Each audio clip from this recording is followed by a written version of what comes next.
italianos chegaram. Em meio à tecnologia, o passado se faz presente numa experiência interativa no Museu Nacional da Imigração Italiana em Gênova, na Itália.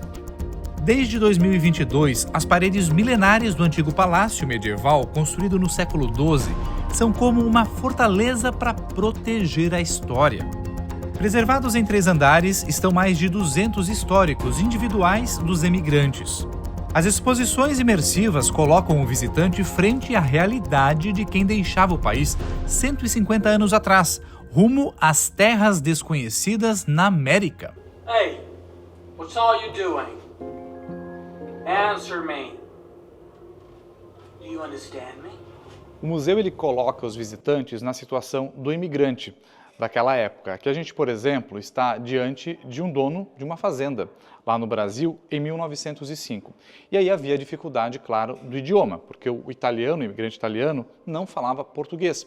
E o fazendeiro falava em português. Então havia essa dificuldade de idiomas na hora de pedir um trabalho. E aí a gente vai se colocar nessa situação para ver o que vai acontecer. Bem-vinda, italiana. Você tem uma bela família, belas crianças. Também espero que vocês tenham vontade de trabalhar. Aqui não temos muitas comodidades. A cidade é longe daqui, mais ou menos 30 quilômetros. Se você quiser, pode ir à missa no domingo. Basta que você esteja de volta para me preparar o almoço. Claro que eu compreendi o que ele falou. E agora tem que responder como se fosse um italiano, em italiano. Então eu vou responder para ver se ele vai me dar um emprego ou não. Vocês podem comprar tudo de mim, o que vocês precisarem. Eu tenho arroz, feijão, toucinho. O que mais vocês precisam? Ah, vocês comem macarrão? Eu não tenho, sinto muito. Para o pagamento, eu desconto do salário mensal.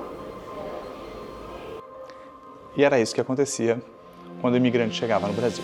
Em meio à hostilidade da chegada na América, os italianos permaneceram firmes para desbravar o que para eles era um mundo novo, chamado também de Brasil.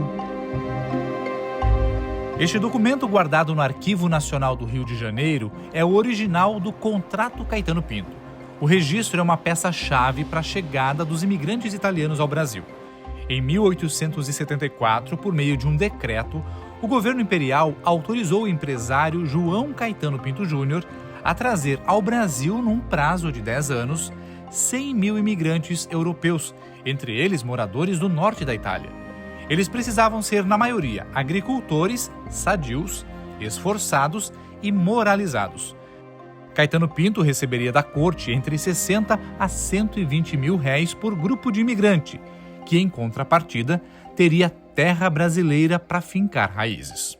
O contrato com o Caetano Pinto que eles tinham que assinar era isso. O Brasil tinha prometido 20 hectares ou 25 de terra e que tinha uma metragem já pronta de terra para ser cultivada.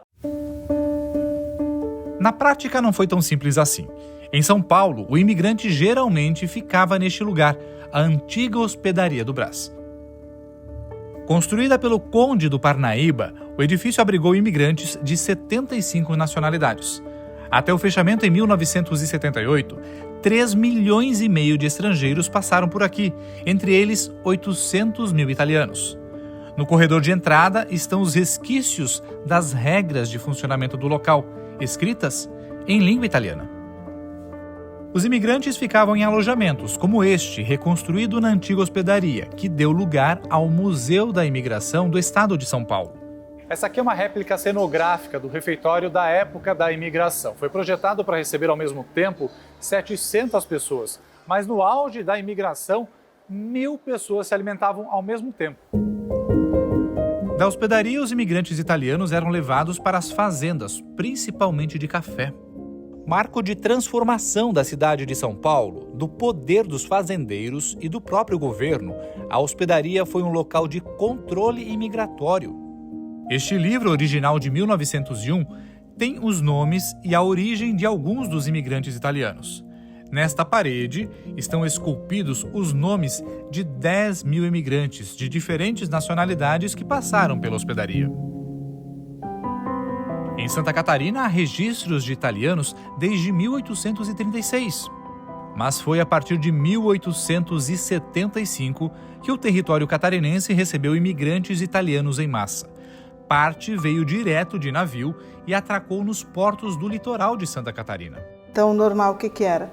Era vir São Francisco, Itajaí, Desterro, Laguna. Itajaí não tinha porto, o navio não conseguia chegar. Ele parava no mar, lá a gente tinha um transbordo, desciam para barcos menores, tanto Blumenau quanto Brusque, transporte pelo rio. Numa dessas viagens, em 1892, estava a bordo de um navio a família Giassi. Essa é a Nona Albina, que nós chamava de Nona Albina, mas o nome dela é Bárbara Muleri. Esse é o filho mais velho, o Giuseppe, que veio com 12 anos da Itália. Esse é meu avô, Pietro, veio com 9 anos. Esse é o Luigi, que chegou com 6 anos, e com 2 irmãs também, devia ter 7, 8 anos, sei lá, por aí. Começava então mais um capítulo na história da imigração italiana em Santa Catarina, com a chegada dos Giassi no sul do estado. Máximo é da 2ª geração de descendente de italiano, nascido no Brasil. Ele buscou lá na Itália a origem da família. A gente sabia que tinha Giassi lá, mas a gente nunca tinha ido, né? Até com um irmão meu, ele foi lá em Pognano. Em Bérgamo, na região da Lombardia, Giuseppe Giassi ajudou a reconectar as famílias na Itália e em Santa Catarina. A partir dos registros encontrados em uma igreja, a formação da árvore genealógica e a certeza do parentesco. O mais estranho é que parece que nos conhecemos desde sempre, mesmo que tenha havido um intervalo de algumas gerações. No sul catarinense, a força do trabalho daqueles primeiros imigrantes está representada na 2ª maior rede de supermercados do estado e uma das 30 maiores do Brasil, fundada por Zefiro Giassi em 1960, descendente dos italianos que chegaram para fazer história e construir Santa Catarina. O pai do Zefiro é primo irmão do meu pai. Inclusive com o Zefiro eu estudei com ele 5 anos, numa escola que tinha municipal, uma escolinha de madeira.